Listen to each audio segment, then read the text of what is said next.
ልሳልህ ልብ አንጠልጣይ ታሪክ ደራሲ አቤኒ ተራኪ ረዚቃ መሐመድ። ለቻናላችን አዲስ ከሆናችሁ ላይክ፣ ሼር እና ሰብስክራይብ በማድረግ ቤተሰቦቻችን እንድትሆኑ በታላቅ አክብሮት እንጋብዛችኋለን።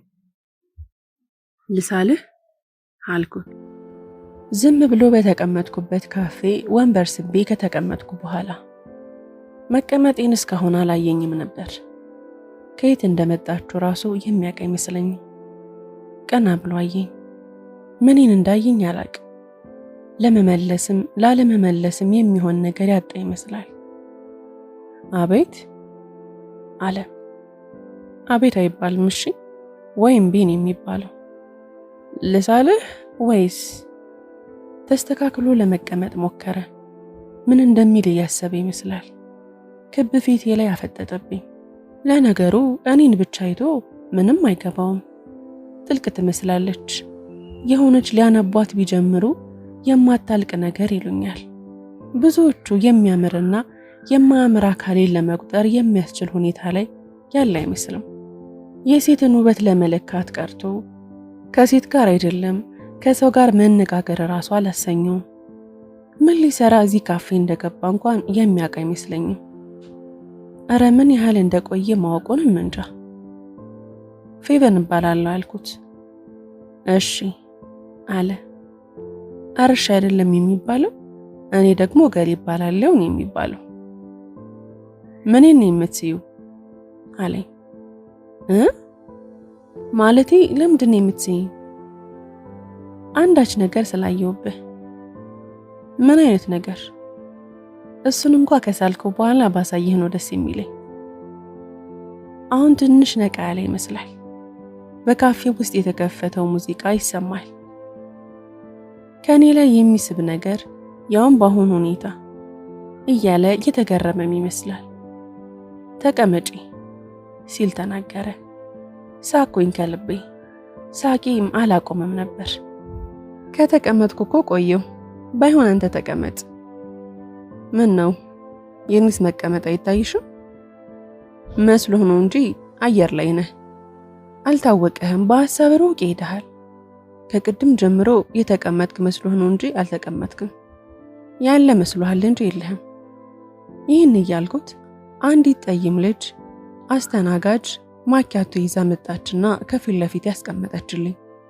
ብድግ ብዬ አመሰገንኩና ማማሰል ጀመርኩ። መች አዛ ነው እያለ የተገረመ ይመስላል። ይህን ነበር እሱ የያዘው ሻይ እንኳ መጦ መቀዝቀዙን ያየው። እንዲህ ሲሆን የመጀመሪያው አይመስለኝም። እዚህ 4 ኪሎ ቅድስተ ማርያም አካባቢ ካለው ካፌ በመስኮቱ አሻግሮ አንዳች ነገር ላይ ያፈጠጠ ይመስላል።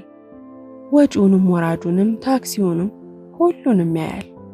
ግን ደግሞ በዛውም ልክ ማንንም እያየ አይደለም። ቅርብ ይመስላል እንጂ ሩቅ ነው። ሩቅ ነው ቢሉትም ግን እሱ እዚሁ ነው። እዚህም ነው እዚያም ነው። ግን እዚህም የለም እዛም የለም። እንዲህ አረገዋል መሰለኝ አንዳንዴ። አንዴ ፉት ካልኩበት በኋላ እኔም በሐሳብ ሄድኩኝ። የተከፈተው ሙዚቃ ወደ ማለቁ ነበር። አብሬ እየዘፈንኩ ነው ለማለት በሚመስል መልኩ ከንፈሬ ይንቀሳቀሳል። እኔ ምልህ ለምን ታውቃለህ? ማንንም ሊሆን ይችላል።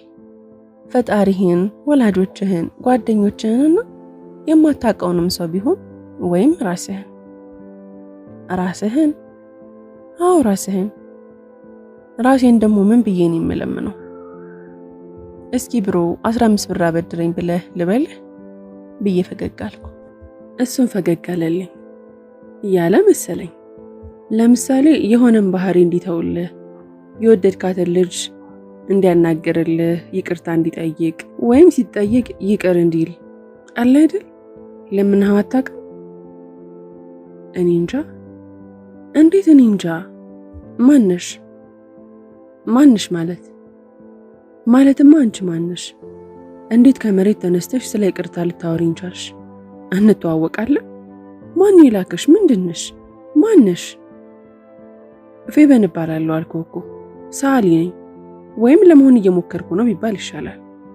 ከቀናት በኋላ ከሁለት ጓደኞች ጋር ለምናቀርበው የስዕል አውደ ርዕይ ላይ ስለ አንዳንድ ነገሮች ልንነጋገር ተቀጣጥረን ነው እዚህ የመጣሁት። ቅድም እዛ ጋር ሆኜ ሳይ በሐሳብ ጭልጥ ብላ ነበር።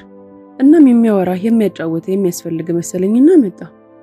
ደፈረችኝ እንደማትል ተስፋ አደርጋለሁ። ሳወራህ መለስ ካለልህ ብዬ ነው። ተረጋጋ። አመሰግናለሁ። እስካሁን ልብ አላለውም እንጂ መጽሐፍ ይዣለሁ። አንድ እጄን መጽሐፉ ላይ ጣል ስላደረኩት ርዕሱን ለይቶ ማየት አልቻለም። መጽሐፍ ታነቢያለሽ? አለኝ በአገጩ ወደ ያዝኩት መጽሐፍ እየጠቆመ።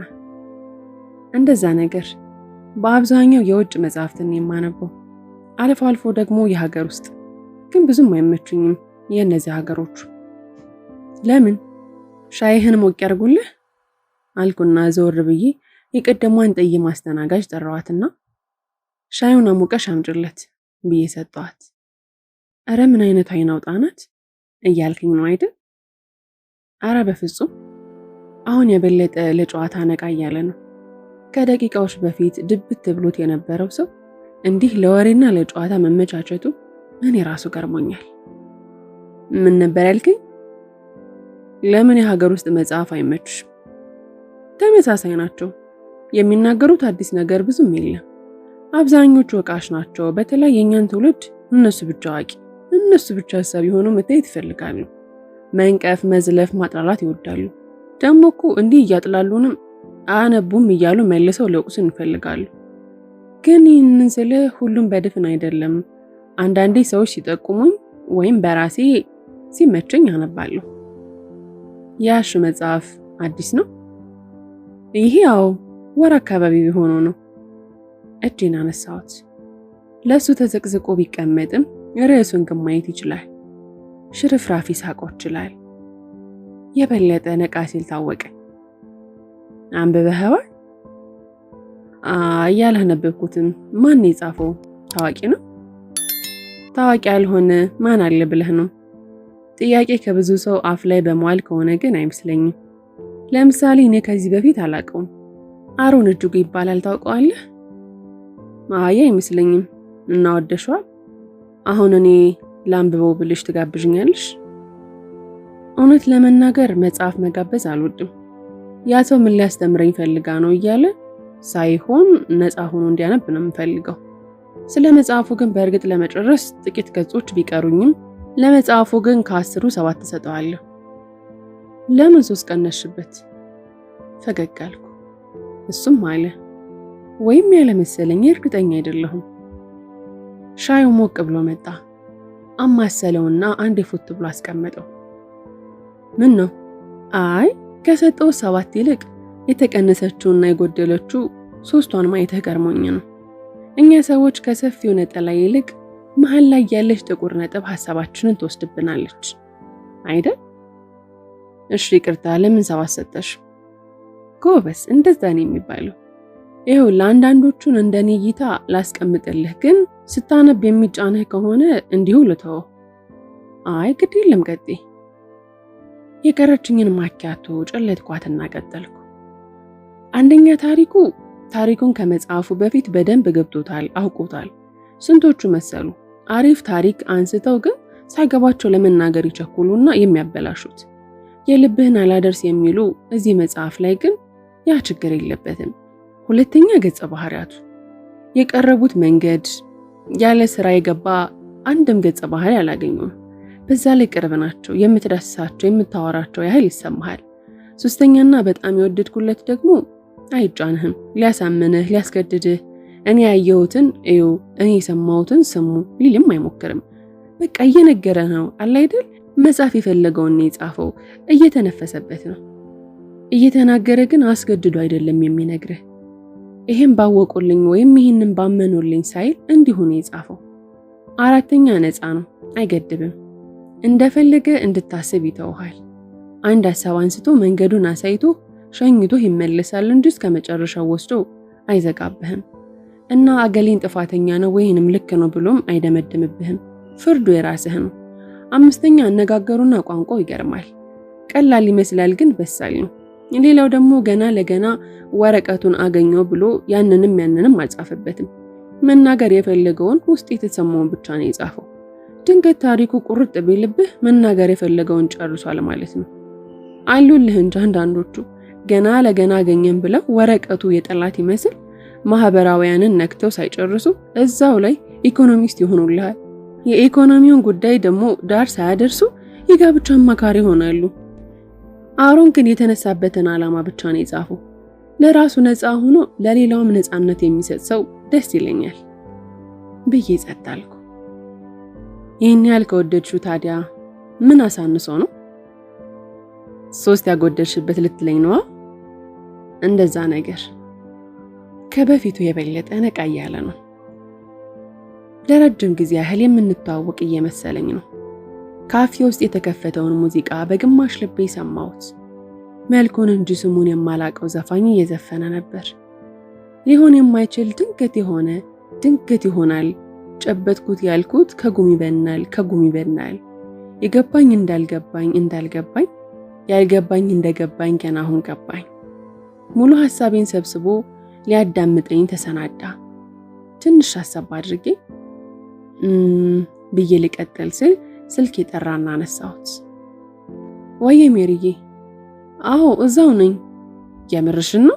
እና ዛሬ መገናኘት አያስፈልገንም በእኛ? አይ ብዙም አልደበረኝም፣ ከሰው ጋር ነበርኩ። እሺ በቃ ቻው፣ ስመጣ እናወራለን ዝርዝሩን።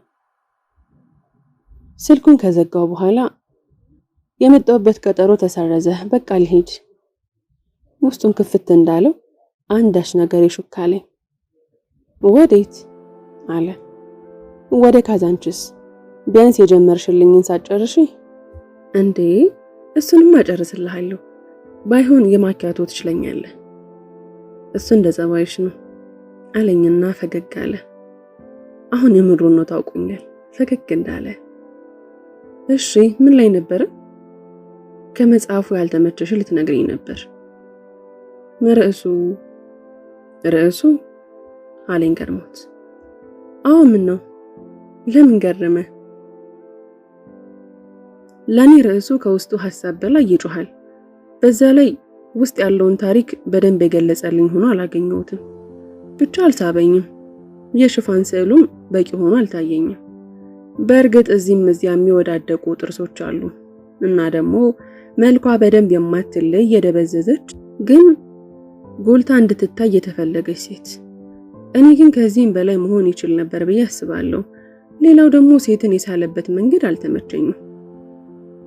ቢብራራ አለ። ምን መሰለ፣ ብዙ ጊዜ እኔ ያጋጠሙኝ ጽሑፎች ላይ ሴቶችን ጅል፣ በጣም ሞኝ፣ በቀላሉ የሚታለሉ ያደርጓቸዋል። ያውም በወንድ። ሞኝ ሴት ከብልጦ እንዴት የተሻለች ብልህና ሲባል አልሰማህም? መለስ ያለ ፈገግታ ሳየኝና አንገቱን በአዎንታ ነቀነቀልኝ። የሆነች ተንኮለኛ ፈገግታ ሳየኝ። ወይ ደግሞ በጣም በተቃራኒው በጣም ሲበዛ ብልጥ፣ ነገረኛ፣ ተንኮለኛ ያረጋቸዋል። ትንሽ ይበዛል ባይነኝና መጽሐፉ ላይ ካሉት ባህሪያት ሁሉ ሴቶች ያለ አግባብ ተጋኖብኛል። አንዷ ያለ አግባብ ጎደለችብኝ፣ አንዷ ደግሞ ያለ አግባብ አነሰችብኝ። ግን እኮ ሴቶች በጋራ እንዲህ ተብሎ የሚጠራ ባህሪ ቢኖራቸውም የተለየ የራሳቸው የሆነ ድምቀት ሊኖራቸው ይችላል። ምናልባት እንደነዚህ አይነት ሴቶችን ለማለት ፈልጎ ከሆነስ ኦፍ ኮርስ ይችላል። ግን በመጽሐፉ መሰረት ለነዛ ባህሪያት ያንን መብት የሚሰጥ ባክግራውንድ ማለቴ የጀርባ ታሪክ አላገኘውም።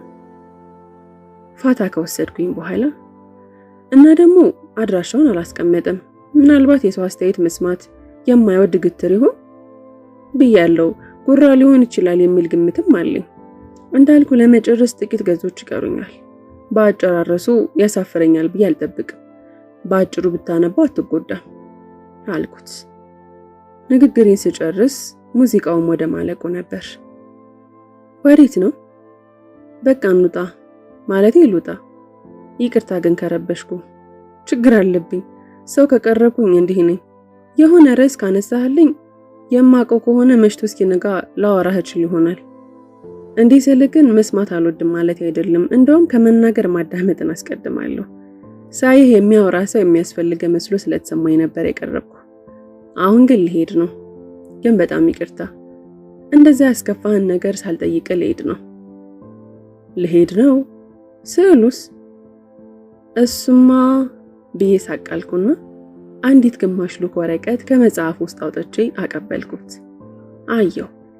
ሩቅ የሚመስል ከፊቱ ሻይ የቀረበለት ሰው ነው። እሱ ራሱ ነው።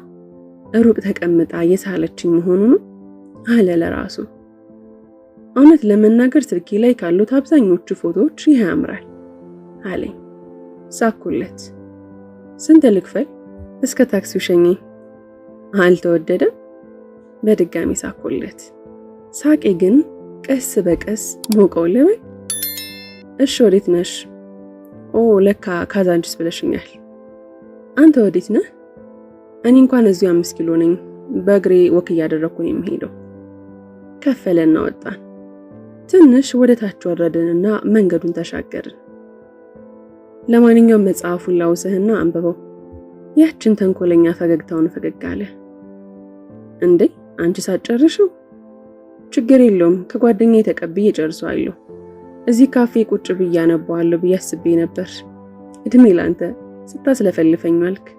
ካዛንቺስ 2 ሰው የሞላ የሚል ታክሲ ላይ ደረስን። ረጅም ጊዜ እንደምንተዋወቅ ሁሉ ቻው ማለቱ ከፋኝ። ቻው ብዬው ገባሁ። በመጨረሻው ወንበር መስኮት ላይ ነበርና የተቀመጥኩት። መስኮቱን ከፍቼ እኔ ምልህ የጎደሉ ሰዎች ገብተው ነበርና ሹፌሩ ሞተሩን ሲያስነሳ በወጣው ድምጽ ምክንያት ጥያቄን አልሰማኝም። ጠጋ ብሎ ምን አልሽኝ?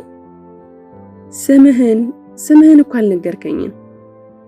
ያችን ተንኮለኛ ፈገግታውን ካስቀደመ በኋላ አሮን እጅጉ እባላለሁ።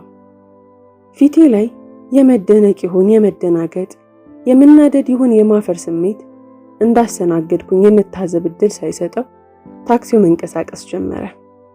ዞር ብዬ ሳየው ቀስ እያለ ወደ 5 ኪሎ ማዝገም ጀምሯል። ነገሮችን እያስታወስኩ ሳቅ እያለኝ ነበር። ታክሲ ውስጥ የተከፈተው ሙዚቃም እየተሰማኝ ነበር። ለ2 ቀን ይቆያል ተብሎ የተከፈተው የስዕል አውደ ርዕይ 2ኛ ቀኑን ይዟል። አንድ ቦታ ላይ ቆሜ በተርታ የተደረደሩ ስዕሎችን የሚያዩትን ጥቂት ሰዎች እታዘባለሁ።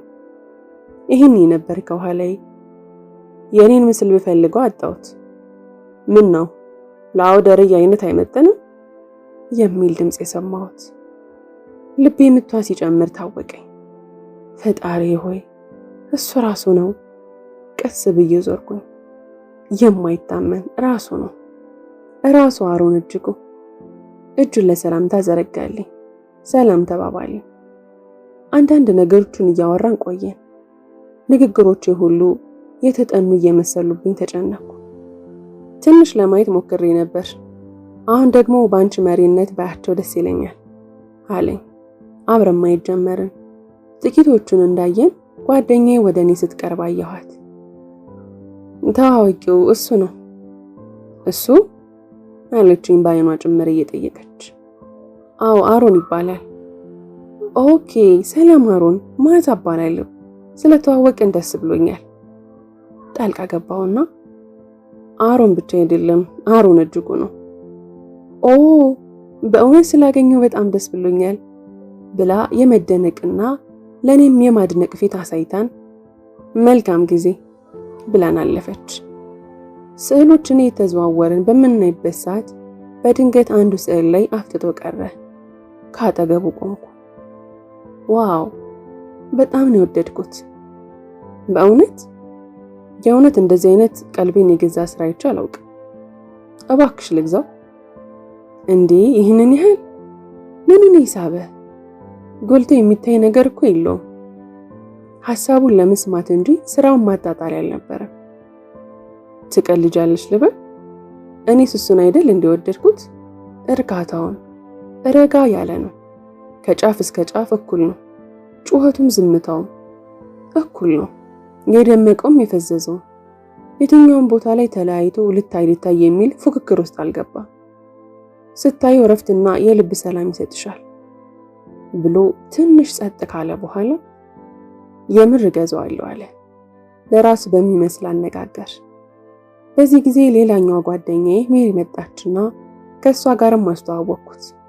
ቀጥዬ በዚህኛው አውደ ርዕይ የማስጎብኘት እንጂ የመሸጥ ፍላጎት እንደሌለን፣ ተመልካቾች ከወደዱት ግን ስቱዲዮ እየመጡ እንዲገዙ እንደምናደርግ ነገርኩት። እሱም በቀልድ መልኩ ካላችሁ እሺ፣ እስከዛም ስዕሉን የማስቀምጥበትን ግድግዳ እየጠረኩ ቆያለሁ አለኝ። አንድ ጥግ ላይ ቆመን ስናወራ ከመጣ ጀምሮ ሲከነከነኝ የነበረውን ጥያቄ አነሳውለት። እኔ ምልህ እንዴት ግን እዚህ እንደሆንኩኝ በምን አውቀህ መጣህ? ምን ነው መምጣት አልነበረብኝም?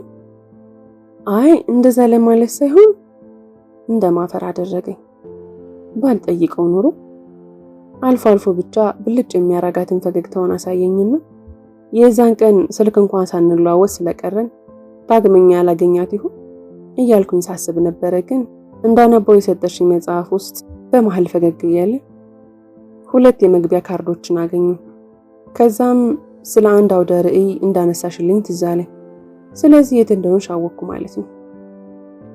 በነገራችን ላይ የዛን ዕለት እየተመለስኩ ነበር ከጓደኛዬ ተቀብዬ መጽሐፉን የጨረስኩት።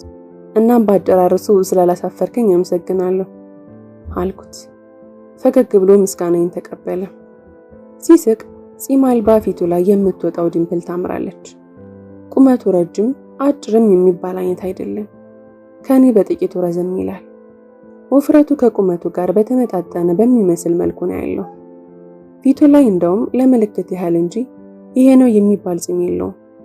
ለመልኩም ሊነገርለት የሚችለው ሲስቅ የምትወጣው ዲምፕልና በስርዓት የተቀነደበ የሚመስለው ቅንድቡ ነው። አረንጓዴ የሚመስል ሹራብና ጅንስ ሱሪ አድርጓል።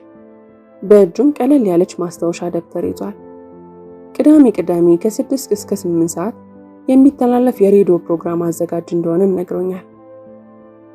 መገናኘታችን ቀጠለ።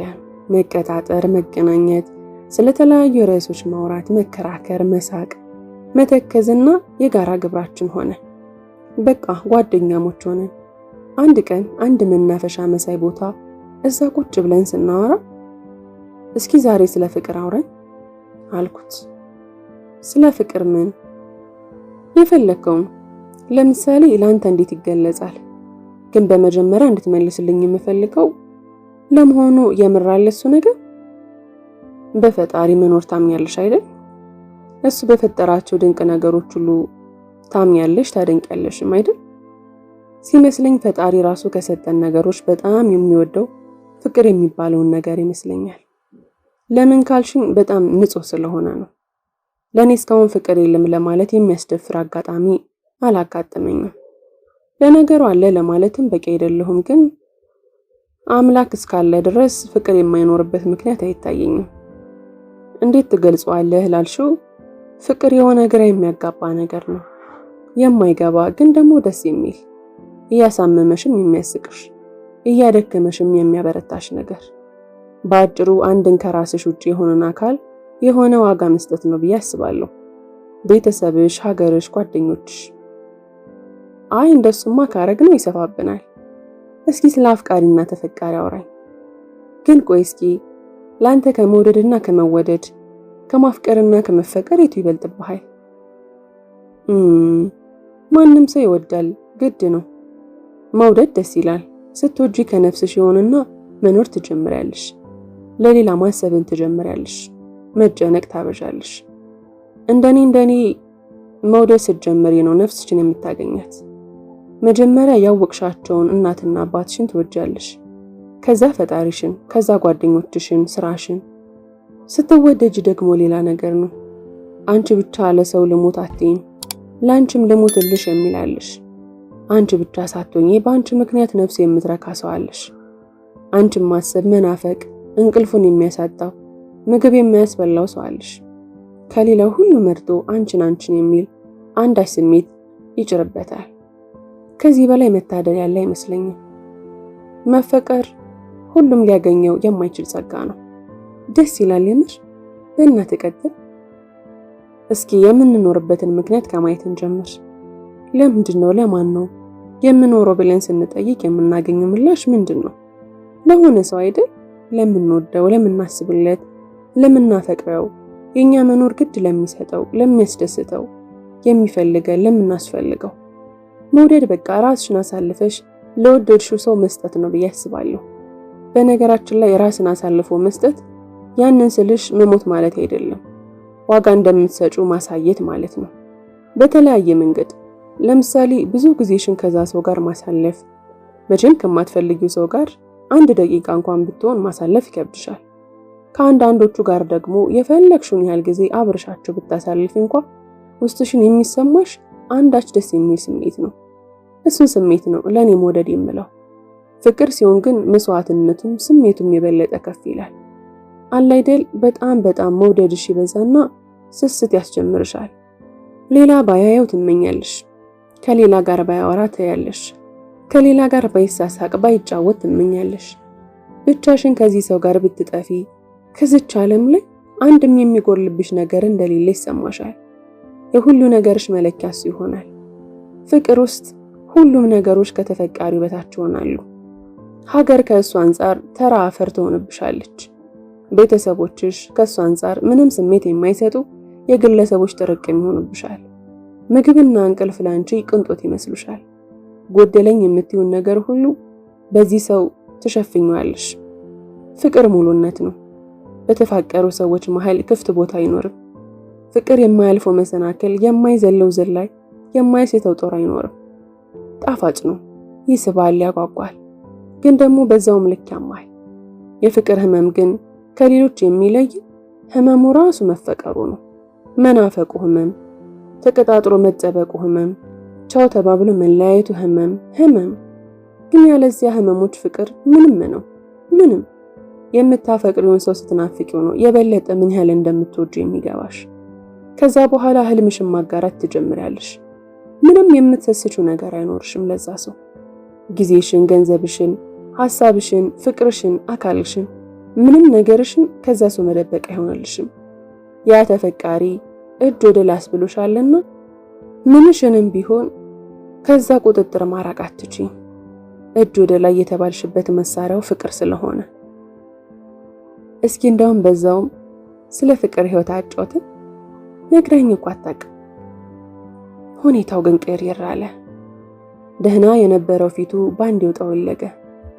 ይቅርታ ማንሳት የማፈልገውን ጉዳይ አነሳው መሰለኝ። አይ ችግር የለውም። እና ትነግረኛለህ? ስለምኑ? ስለ ፍቅር ህይወት የለኝም። ስለ በፊቱም እኮ ሊሆን ይችላል።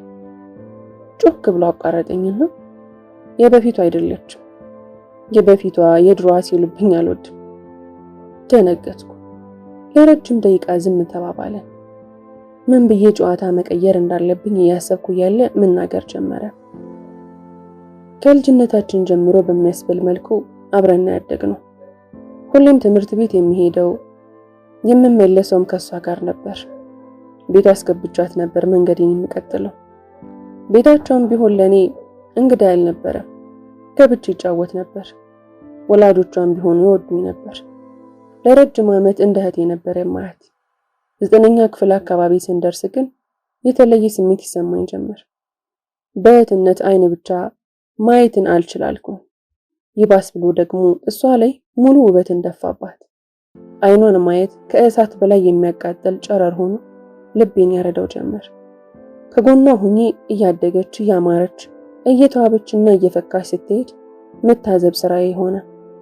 ሙቀቷ አቃጠለኝ፣ አሳሳች፣ ሳሳሁላት። ከአይኔ እንዳትጠፋ መጠንቀቅን አበዛው። ጎኔ ካልሆነች እየናፈቀችኝ ተቸገርኩ። ለረጅም ጊዜ የእህትነት ነው እያልኩም ራሴን ላታለለው በሞክርም ከአቅሜ በላይ ሆነብኝ። እንደፈለኩ ካወራትና አጫውታት የነበርኩት ልጅ አይኗን ሳይ ማፈር ጀመርኩ። ብቻዬን መብሰልሰሌ ባሰና ዝምታ በዛሁ። አንድ ቀን ግን ወሰንኩ። የተሰማኝን ልተነፍስላት፣ ወደድኩሽ ልላት፣ ልጽፍላት 2-3 ማሰብ ሳያስፈልገኝ በጥንቃቄ ባንዴው ጻፍኩት።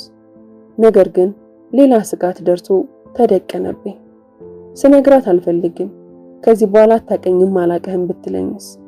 አይኗን ሳላይ መዋሉን እንዴት እችላለሁ? እንዲሁ ጸጥ ብዬ ከጎኗ ሁኜ ድምጼን አጥፍቼ ባፈቅራት ይሻላል የሚለው ሙግት አስቸገረኝ።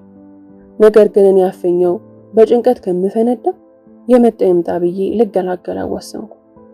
ከዛ በማግስቱ አለና አየር ወሰደ። ታሪኩን ሲናገር ፊቱ ላይ በግልጽ የሚነበቡ ስሜቶች ይፈራረቃሉ።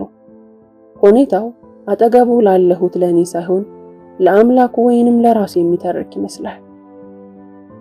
ከዛ በማግስቱ በቦርሳዋ ኪስ ላስቀምጥላት ወስኜ የጻፍኩትን በጥንቃቄ አጥፌ ያዘጋጀሁትና የእረፍት ሰዓት መጠባበቅ ጀመርኩ።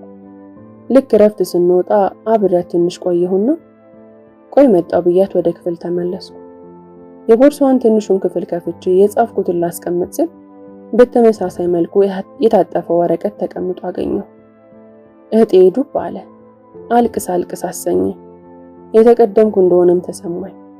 ቦርሳዋን እንደነበረ ዘግቼ ምንም እንዳልተፈጠረ ልመለስ ስል ደግሞ አንዳቸው የልቤ ክፍል ቦርሳው ውስጥ ያለው ወረቀት እንደታጠፈ ነው። ስለዚህ አላነበበችውም ማለት ነው። እሱን አውጣውና ያንተን አስቀምጠው አለኝ።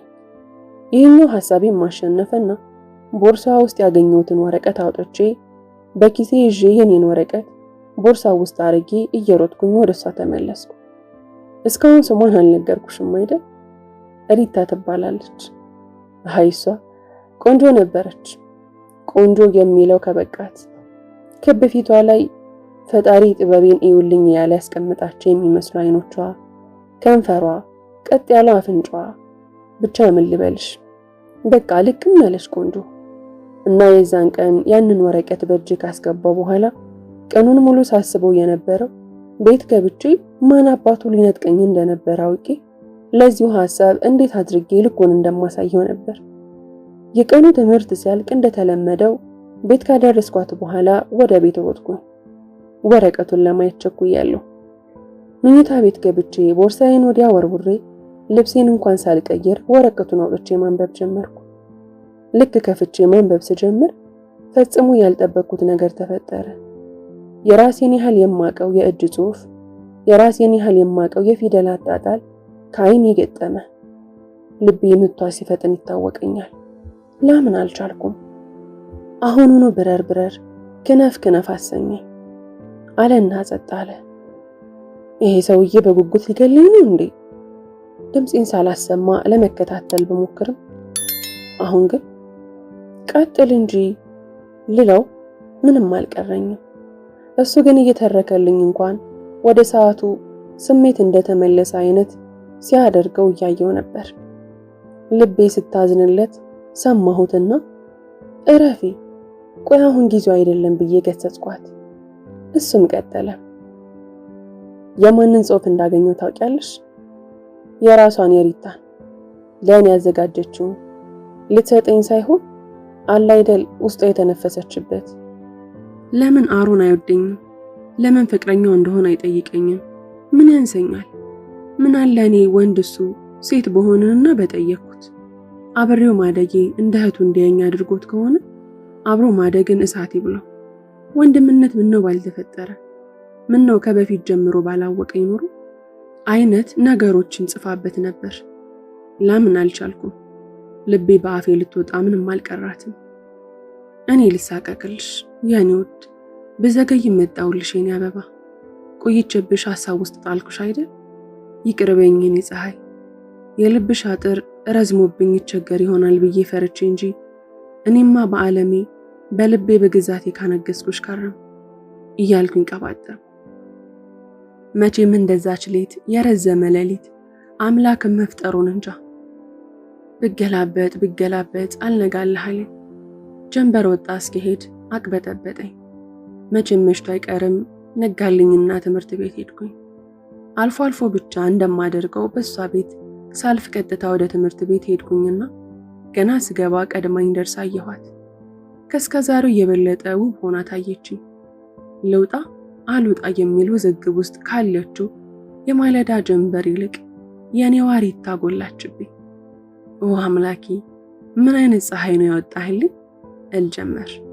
በመቅረብ በመጠጋትና በማውራት ፋንታ ባለሁበት ተገትሬ አፈጥባት ጀመር። እስካሁን አላየችኝም ነበርና ልክ ቀና ብላ ስታይ ፊቷ በደማቅ ፈገግታ ተንቀለቀለ። ረጅም ጥቁር ጉርድ ዩኒፎርሟ በደንብ አላስወጣት ሲል በእጇ ሰብስባ ወደ እኔ እየሮጠች መጣች። እኔ እየተከስኩኝ መስል ባለሁበት ቦታ ቆሜ ጠበቅኳት። ሮጣ መጣ፣ ተጠመጠመችብኝ፣ አቀፈችኝ። እኔም ጥብቅ አድርጌ አቀፍኳት። የልቤ ሲደርስ ሲሞላልኝ ታወቀኝ። ከምለው በላይ በደስታ ተጠመቅኩ። የዛችን ቀን ስሜት እድሜ ልኬ እስከ ዓለም ዳር ባስሰው አላገኘም። ሪታ አብሮ አደግ ጓደኛዬ ከመባል አልፋ ፍቅረኛ የሆነች።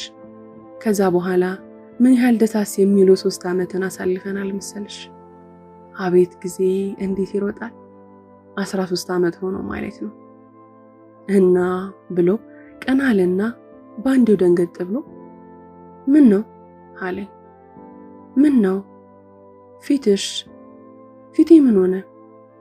እያለቀሽ ነው?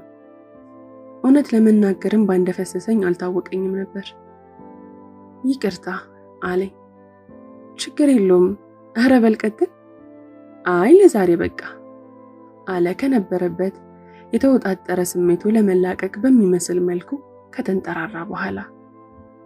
ሌላ ቀን እንቀጥለው ይሆናል አለኝ። ሐሞቴ ፍስስ አለ። ይቀልዳል እንዴ? እንዲህማ ጉዳት ሰራኝ እና ተጨርስልኝ። ይኸውልሽ ፌቨን፣ እኔ ስለ ሪታ ማውራት ከጀመርኩ ሳላቋርጥ ሐሳቤን ሳልበትን ነው ማውራት የምፈልገው። በድንገት በሆነ አጋጣሚ ካቋረጥኩት ግን መቀጠል ስለማይሆንልኝ ነው ይቅርታ። በቃ እንደ አዲስ ጀምረን ንገረኛ። ችግር የለውም፣ ደግሜ እሰማሃለሁ። ሌላ ቀን አንገናኝም እንዴ? ይሄን ያህል ሌላ ጊዜ ከዚሁ ካቆምኩበት እቀጥልልሻለሁ። አይ ፕሮሚስ። እሺ ዛሬ ሌላ ቀን ነው አሉ።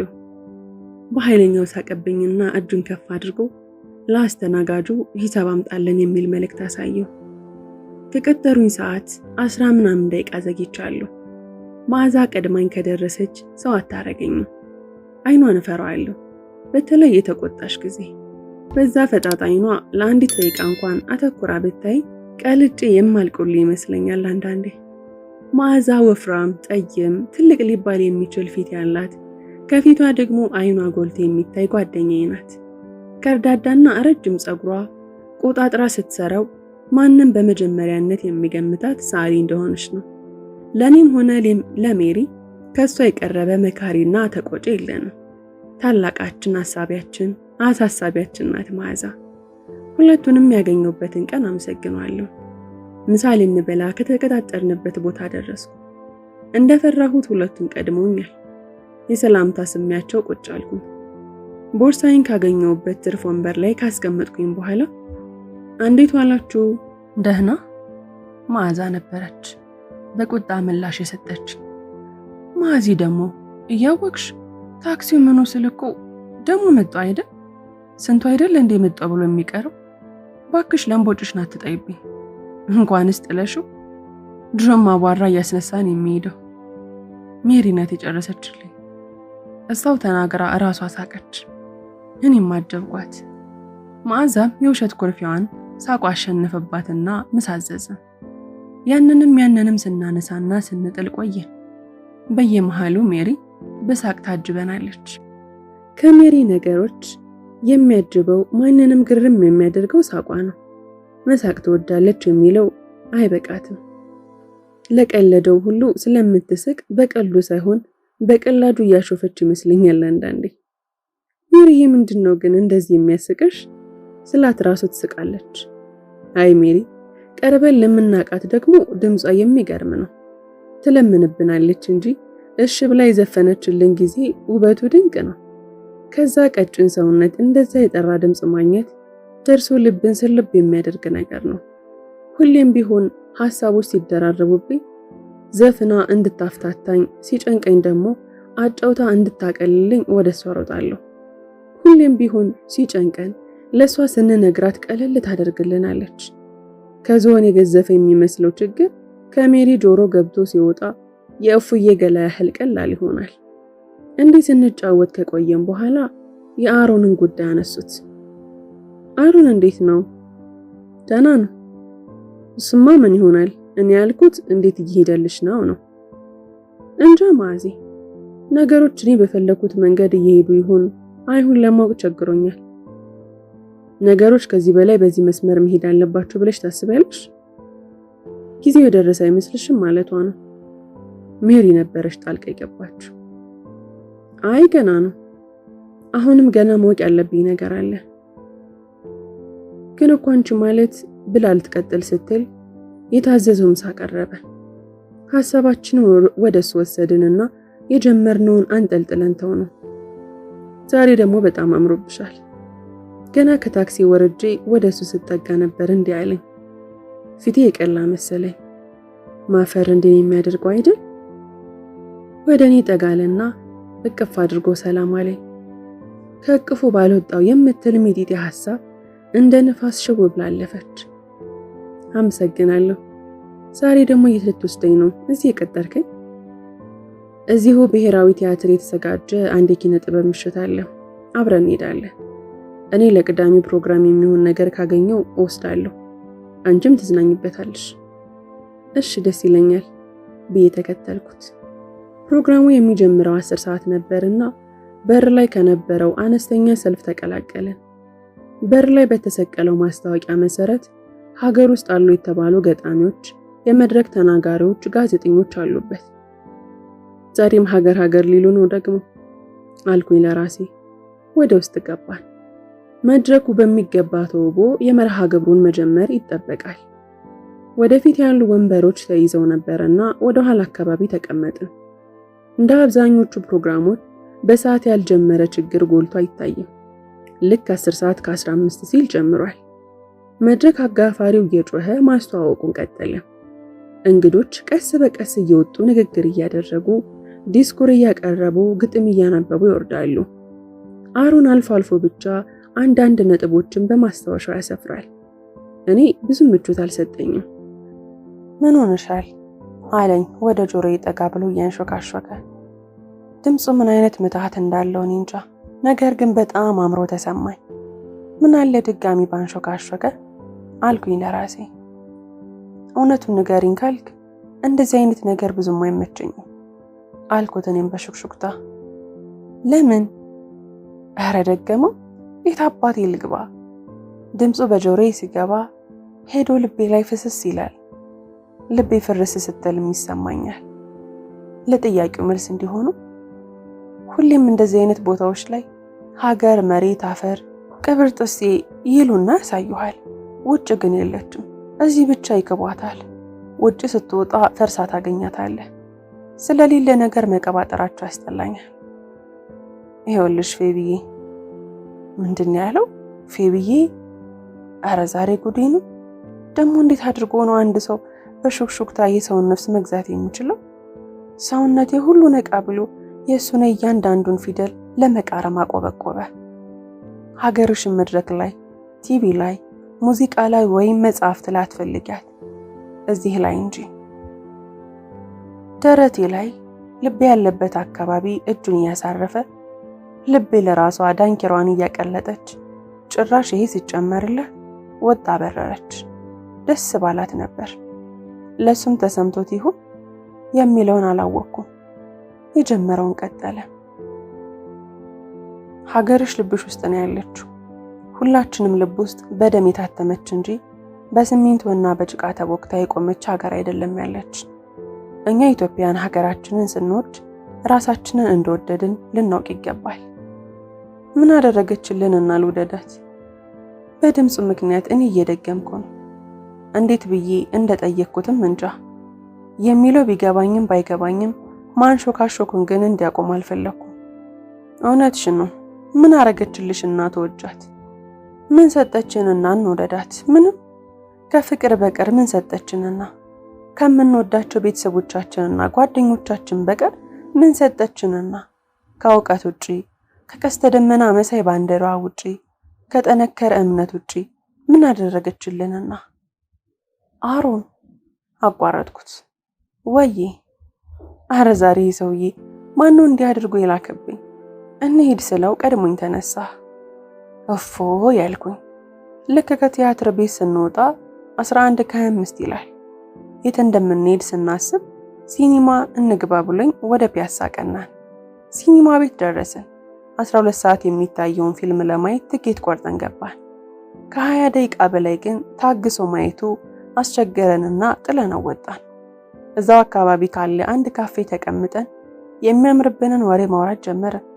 በዚህ ጊዜ በቀደም የጀመረልኝን የሪታን ታሪክ እንዲቀጥልልኝ ፈለግኩና እስኪ ባለፈው ስላወራነው ጉዳይ እንቀጥል። ስለመተማመንስ ምን ትላለህ? ማለት እኔ ብቻ አንድን ሰው በወድ በቂ ነው? እኔ ብቻ የምሳሳለት፣ እኔ ብቻ እሱን የምል ከሆነ ምን ያደርጋል? ከአንዳንዶቹ እንዳየሁት ስለዚያኛው ሰው እርግጠኛ ሳይሆኑ ማፍቀር ከባድ ነው። መጀመሪያ ነገር ሰው ቅድመ ሁኔታ አስቀምጦ አያፈቅርም። ታማኝ ከሆነችልኝ አፈቅራታለሁ፣ የሚታመንልኝ ከሆነ አፈቅረዋለሁ ተብሎ ፍቅር አይጀመርም። እንደኔ እምነት ከሌለ ፍቅር ሳይኖር አብሮነት ነው የሚጠፋው። ለማፍቀር ምንም አያግድም። ታማኝነት ከሌለ ግን አብሮ መራመድም አብሮ መኖርም አብሮ በፍቅር ማሳለፍም ይከለክላል እንጂ ራሱ ፍቅርን አይከለክልም።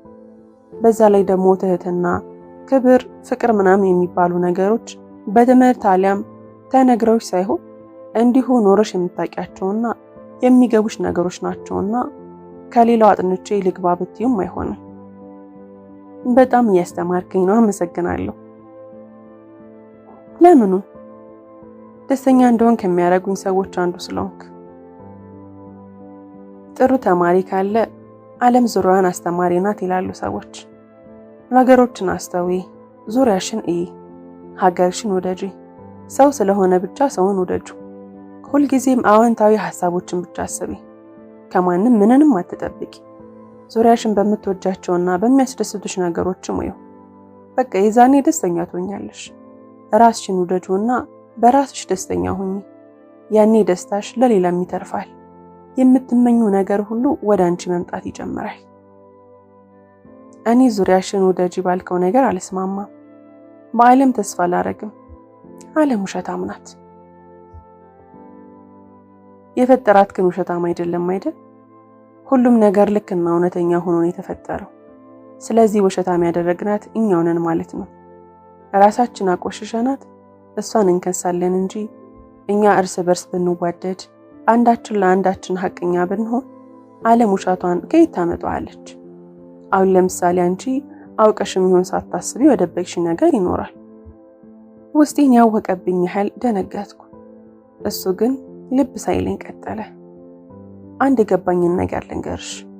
ሰውን ስትወጂ ለምን አትበይ፣ ዝም ብለሽ ውደጁ። ሰውን ስትጠይ ግን ፍሪ፣ ያኔ ለምን በይ። ጥላቻ ከፈጣሪ ዘንድ ሊሆን አይችልምና። ባልከው እኮ እስማማለሁ፣ ግን ሰዎችን በጣም በወደድካቸው ቁጥር የእነሱ ትንሽ ስህተት አንተን ይጎዳሃል አይመስልህም? መሳሳታቸው እኮ አንቺን ባትወጁም አይቀርም ነበር። ደግሞ እጎዳ ይሆን ብለሽ እርምጃሽን አትጀምሪ። ኃላፊነት መውሰድ መቻል አለብሽ። ሪስክ ቴከር መሆኑን አትፍሪ። እናም ደጋግሜ ልልሽ የምችለው በጣም እስክትጎጂ ድረስ የምትወጃቸው ወይም የምታፈቅራቸው ሰዎች በጣም ጥቂት የምትወጃቸውም ደግሞ በጣም ብዙ የምትጠያቸው ደግሞ ከቻልሽ ባይኖሩ እላለሁ። እሺ ስለ ሪታ ቀጥልልኝ እንጂ በምን ተለያያችሁ? ተለያየን ብዬሻለሁ? ተቆጥቶ ተናገረኝ። አይ ሳይሆን ማለቴ። እሺ ካቆምክበት ቀጥልልኝ። ዝም ብሎ ሲያስብ ቆየና ጀመረ። 12ኛ ክፍል ተፈትነን ከጨረስን በኋላ ጓደኞቻችን ያዘጋጁ ዝግጅት ነበረ። ከሪታ ጋር አብረን ነበር ወደ ዝግጅቱ የሄድነው። አሁን ላይ ምክንያቱ በደንብ ትዝ ባይለኝም ከሌላ ሰው ጋር አይቻት ቀንቼ መሰለኝ የዛን ሰሞን ተደባብረን ነበር። እዛው ዝግጅት ላይ ብዙ ጓደኞቻችን ተገኝተዋል። ወደ ዝግጅቱ የሚመጣው ሰው እየጨመረ ጨዋታውም እየደራ መጠጡም እየበዛ መጣ። በመሃል ያን ሰሞን የተጣላንበት ጉዳይ አንስተን መጨቃጨቅ ጀመረን። ከዛም ኃይለ ቃል ተናግሬያት ድግሱን ጥዬ ወደ ቤት ሄጄ ተኛሁ። በነጋታው ተረጋግጬ አሰብኩት። ሪታ ምንም ጥፋት አልነበረባትም። እኔ ነኝ ጥፋተኛው። እንዴት አላምናትም እያልኩ ራሴን ስወቅስ ዋልኩኝ። ቢሆንም ግን ወደ እሷ ይቅርታ ብዬ አልሄድኩም። ራሷ ፈልጋኝ ይቅርታ ብላ እንደምትመጣ ስላሰብኩኝ ልጠብቃት ወሰንኩ። አለ አይደል ኩራት ቢጤ ነገር። ከዛም 3 ቀን ተከታታይ ሳላገኛት ቀረሁ። ከዚህ በላይ ግን ናፍቆቷን ማላስቀምጥ አለኝና ወደ ቤቷ ሄድኩኝ። አስጠርቻት መጣችልኝ። ከ3 ቀን በኋላ ስላየኋት ነው መሰለኝ የጠቆረች የተጎሳቆለች መሰለኝ። ስታለቅስ እንደነበረ ከዓይኗ ያስታውቃል። አቀፍኳትና ይቅርታ ጠየቅኳት። ይቅርታ አረግሽልኝ እያልኩኝ ብጠይቃትም መልሷ ዝምታ ብቻ ሆነብኝ። ፊቷ ግን በእንባ ታጠበ። ይህን ያህል የሚጎዳት ነገር እንደተናገርኳት አልገባኝም ነበር። ደጋግሜ ይቅርታ ስላት ምንም ሳትመልስልኝ ወደ ቤቷ ተመለሰች። በራሴ አፈርኩ። ተመላለሽ ወደ ቤቷ እየሄድኩኝ ውሎዬም መደጋገም ሆነ። አስጠራታለሁ፣ ትመጣለች። ይቅርታ እላታለሁ። ምንም መልስ ሳትሰጠኝ ትመለሳለች። የሆነ ቀን ግን ይቅርታ ስላት እሺ ብላኝ ሄደች። ደስ አለኝ። የኔዋ ሪታ ተመለሰች። ልትጠልቅብኝ የመሰለኝ ፀሐይ እንደገና ወጣች አልኩኝ። በነገራችን ላይ ከእሷ ጋር ስናወራ እኔ የኔ ፀሐይ ስላት እሷ ደግሞ የኔ ጌታ እየተባባለን ነው። ይህ ደስታዬ ግን ከጥቂት ጊዜያት አላለፈም። እናቷ ድንገት ታመው አረፉ። እሷን የማጽናናት ሙሉ ኃላፊነት የኔ ሆነ። እንደገና ተሰበረች፣ ተጎሳቆለች። ነገሮች መስመር እየሳቱ በመጡ ከ2 ወር በኋላ እናቷ ካረፉ ከ15 ቀን በኋላ ማለት ነው የዩኒቨርሲቲ መግቢያ ፈተና ውጤት ይፋ ሆነ። እኔ ከግቢያችን ጥሩ የሚባሉ ውጤት ካመጡ ውስጥ አንዱ ሆንኩኝ። የሪታ ግን ባልጠበቅነው ሁኔታ እጅግ በጣም ያነሰ ሆነ። ሌላ ድብርት፣ ሌላ ስብራት፣ ሌላ ጭንቀት ከቀን ወደ ቀን እየጠቆረች መጣች። ከዚህ ስሜቷ ሙሉ ለሙሉ የማላቀቅ ኃላፊነት እንዳለብኝ ተሰማኝ። ከጎኗ ሳልለይ ልደግፋትም ለራሴ ቃል ገባሁ። ከ2 ሳምንት በኋላ ይመስለኛል ሮብ ቀን ነው አስታውሳለሁ። ወደ ቤታቸው ስሄድ ታላቅ እህቷ በረንዳ ላይ ቁጭ ብላ ስታለቅስ አገኘኋት። የቆምኩበት እግሬ ሊከዳኝ ሲማከር ይሰማኛል።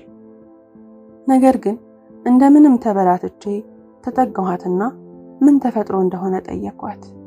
እሷም ስታይ አሮን ሪታ እኮ ጨከነችብኝ፣ ሪታ እኮ ጨከነችብኝ፣ በእኔም ባንተም ጨከነች፣ ወይኔ እህቴ፣ ወይኔ ሪታ ትል ጀመር።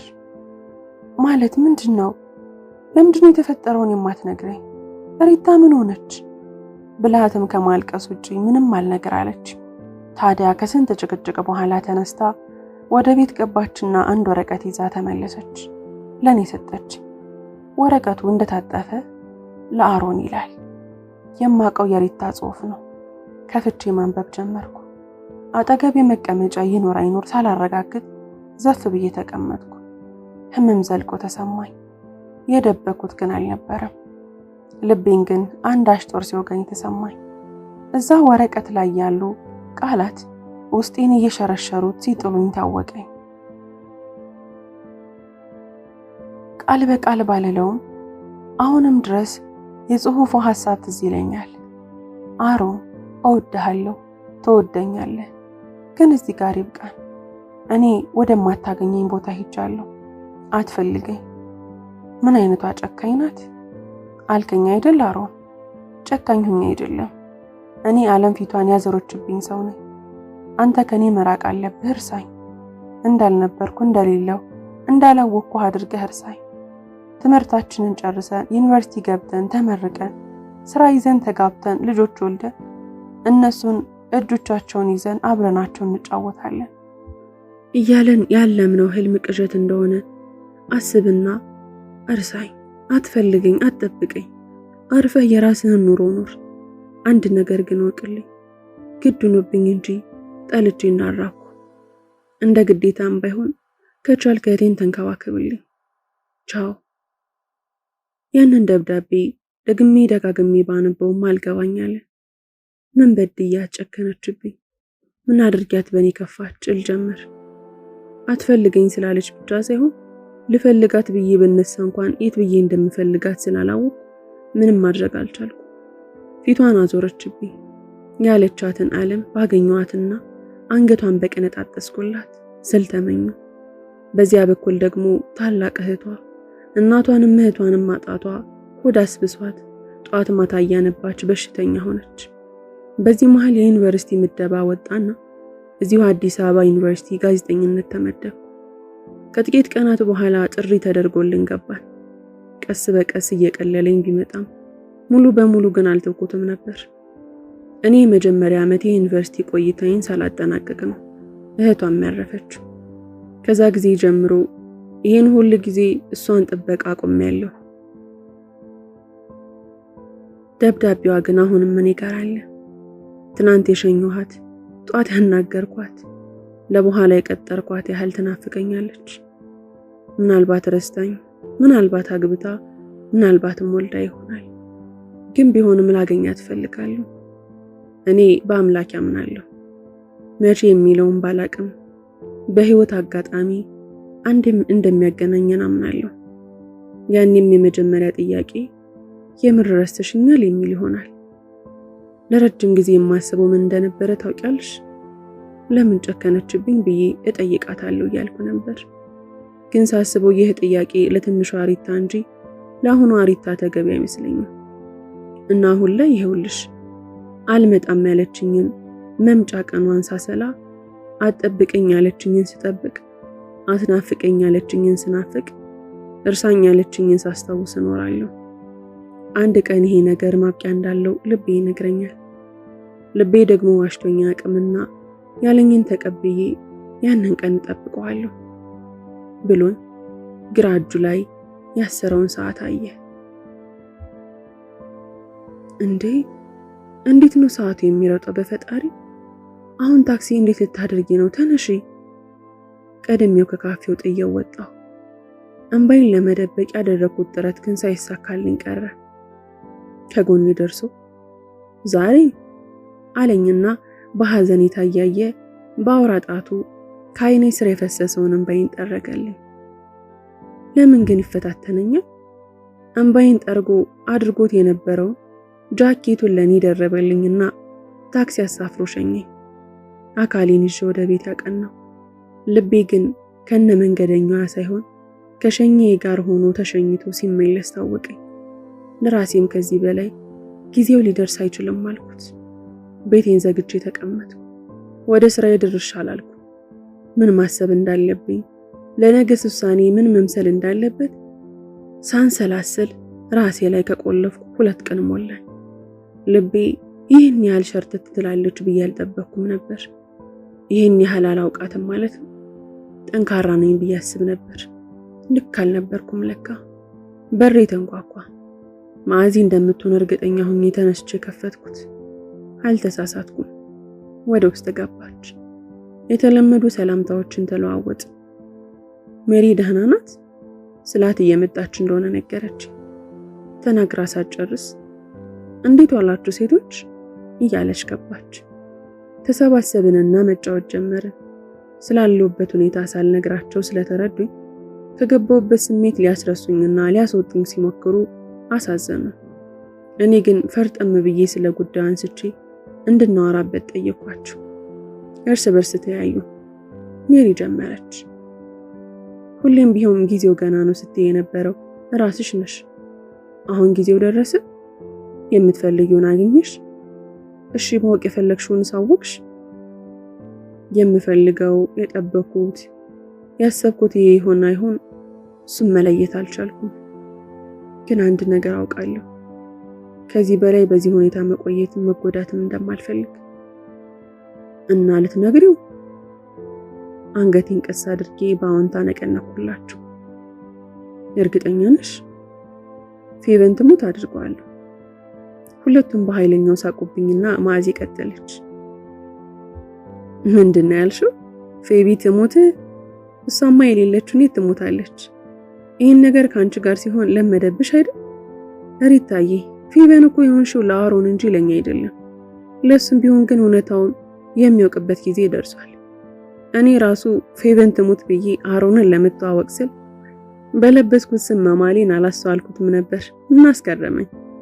በዚህ ሰዓት ፌቨን ሆኜ ድንገት እንዳገኘው ታስመስዬ ልቀርበው ስወስን ማዕዚ ያለችኝ ነገር ትዝ አለኝ።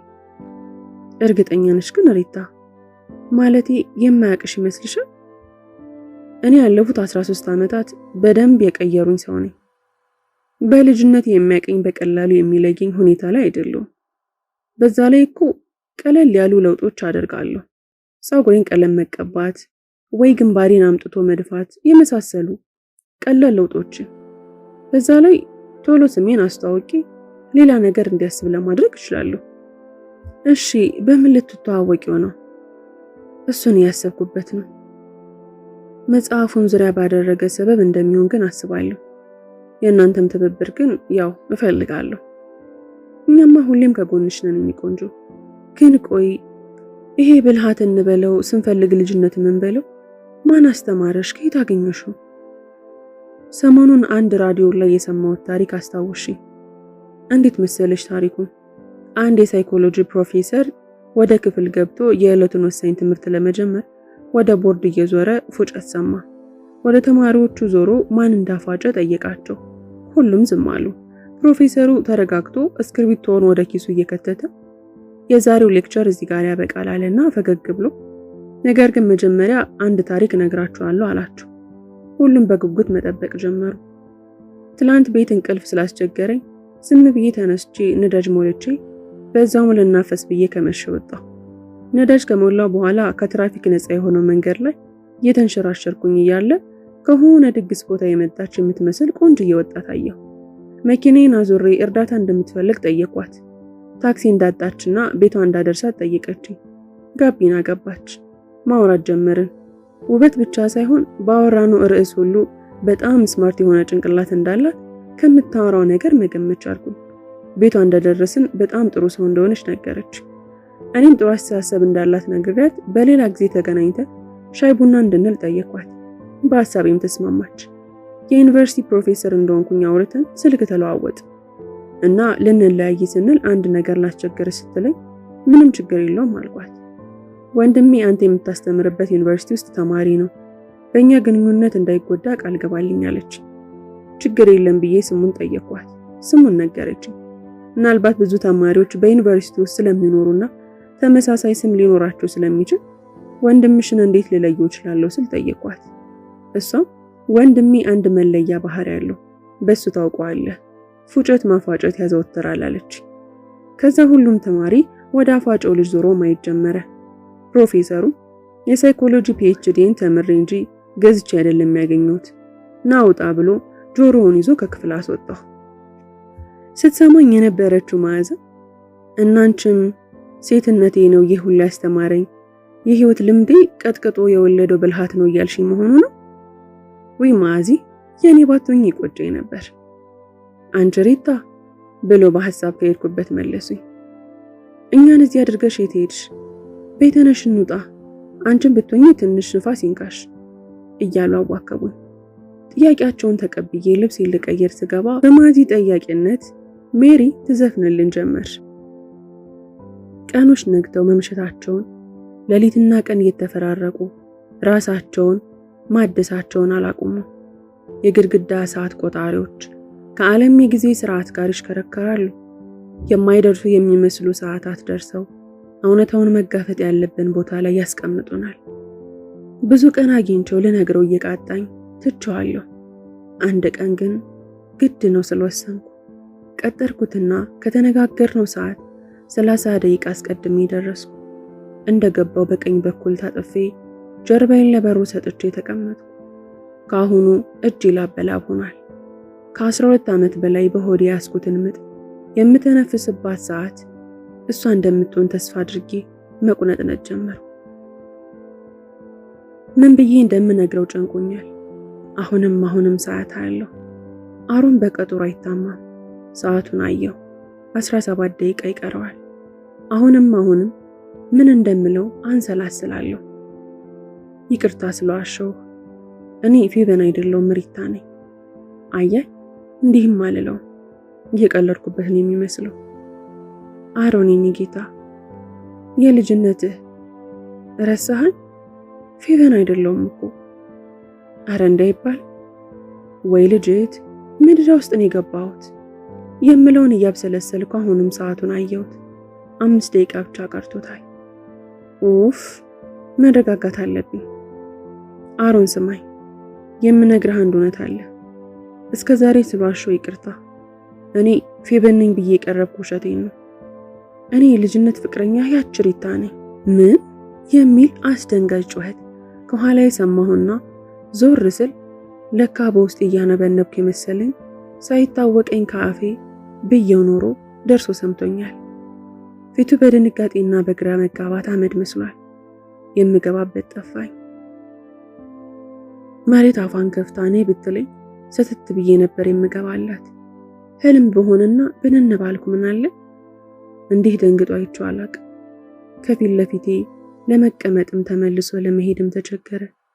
እንደምንም ተቀመጠና እስከ ዛሬ ሰምቼበት በማላውቀው አይነት ድምፅ ወዲህ ወዲያ ሳታይ የምጠይቅሽን ብቻ መልሽልኝ፣ ማነሽ? ንዴትና ድንጋጤው ከሁኔታው ይነበባል። መላ ሰውነቱ እየተንቀጠቀጠ ነው። እንደዚህ አስፈሪ ሆኖ አይቼው አላውቅም። ሪታ ነኝ። ጠረጴዛውን በኃይል መታው። እጆቹ ለማነቅ የተዘጋጁ በሚመስል አይነት ወጠራቸው። ምን እንደተፈጠረ አልገባኝም። አንቺ እንዴት ነው ሪታ የምትሆኚ? በየት በኩል? እኔ እንደዚህ አይነት ቀልድ አልወድም። እመነኛ ሮን፣ እመነኝ የኔ ጌታ። እሺ በምን ላረጋግጥልህ? የታላቅ እህቴ ስም ገነት አይደል? ለመጀመሪያ ጊዜ ሳምከኝ ከትምህርት ቤታችን ካለው ትልቅ ዛፍ ስር አይደል? የሰነበት ደብዳቤን የጻፍኩልህ በቀይ እስክሪብቶ አይደል? አሮን፣ በምን ላረጋግጥልህ? በፈለከው መንገድ ይሁን። እኔ ግን ሪታ ነኝ፣ ራሴ ነኝ የኔ ጌታ። ራሱን በሁለት እጆቹ ያዘና ውጭልኝ አለኝ። ባለሁበት ደንዝዤ ቀረሁ። እሱ ተነስቶ ጥሎኝ ወጣ። ነገሮች መስመር የያዙልኝ ሲመስለኝ ተመልሰው ከመስመር ወጡብኝ። በእጄ ስር ነው ያልኩት ሁሉም በእኔ ቁጥጥር ነው ስል እንዳልነበር ድንገት ጉን ብቻ ዘግኜ ቀረሁ። ለምን ግን? ለምን? አሁን ቤቴ ነኝ። ሜሪ እስክትመጣ ድረስ ብቻዬን ነበርኩ። ሜሪ የትኛዋን ሪታ አይቻት አላቅም። አይዞሽ የኔ ቆንጆ፣ ነገሮች ድንገት ሲሆንበት አስበርግጎት ይሆናል። ሲረጋጋ ራሱ ሊያናግርሽ ይመጣል ትለኛለች ደጋግማ። ከትልቁ ሶፋ ላይ ራሴን የሷ ሀገር ላይ አስደግፌ ጸጉሬን እያሻሸችልኝ ነው ይሄንን የምትለኝ። ሜሪዬ ወዬ ክፉ ሆንኩበት እንዴ? አይ ከክፋት አይደለም የኔ ቆንጆ፣ ለሱም ላንቺም ይበጃል ብለሽ ያሰብሽውን ያደረግሽው። ግን ትንሽ የጨከንሽበት መሰለኝ። እንደገና የቀረብሽበት መንገድ ጤናማ የሚባል አይደለም።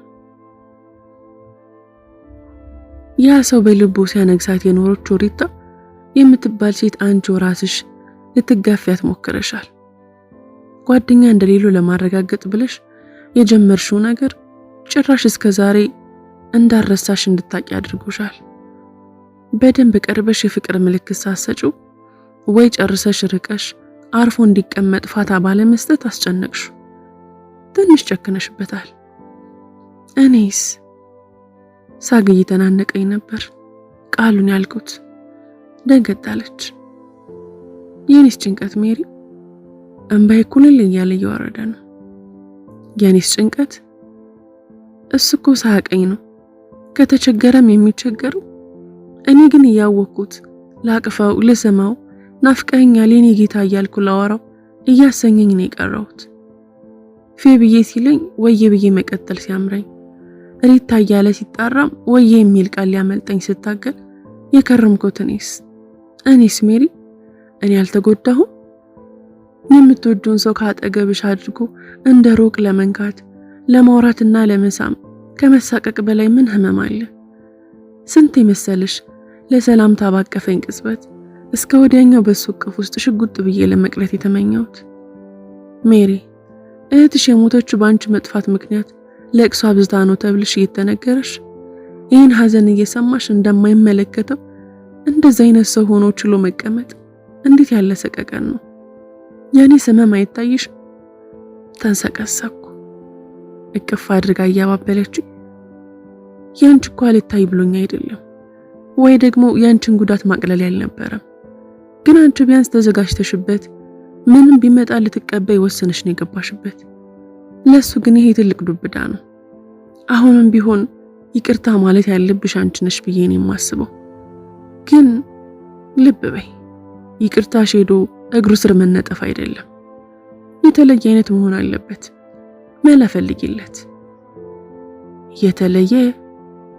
የተለየ ያለችኝን መንገድ ማሰብ ጀመርኩ። ድንገት ከተጋደምኩበት ብርግግ ብዬ ተነሳሁ። ሜሪ? አቤት አለች ግራ እየገባት። ዛሬ ቀኑ ማን ነው? አርብ ነው። አርብ ብዬ አንዳች ነገር እያሰብኩ ወደ እቅፏ ገብቼ ጋደም አልኩ።